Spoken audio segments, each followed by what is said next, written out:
আমরা জাতীয় সংসদের অধিবেশন আহ্বান নিয়ে কবে করা যায় আলোচনা করেছি। এটা নির্ধারণ হয়েছে যে রাষ্ট্রপতি অধিবেশন আহ্বানের যে প্রজ্ঞাপন, সেটা যেদিন সেশন হবে তার 15 দিন আগে কমপক্ষে প্রজ্ঞাপন করতে হয়।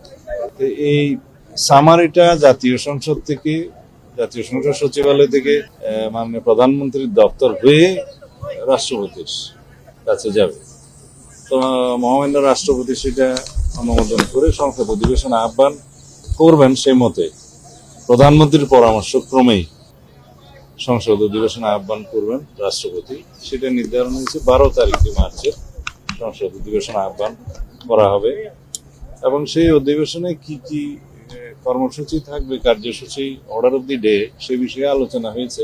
যেমন সেই অধিবেশনে ডেপুটি স্পিকার নির্বাচিত হবে এবং ইন্টারিম গভর্নমেন্টের আমলে যে সমস্ত অধ্যাদেশ প্রণয়ন করা হয়েছে সেগুলো উপস্থাপন করা হবে, সুপ্রস্তাব হবে প্রথামাফিক এবং রাষ্ট্রপতির ভাষণ হবে। আর অন্যান্য যে সমস্ত বিষয় থাকবে সেগুলো পার্লামেন্টের রেগুলার যেগুলো জব সেগুলো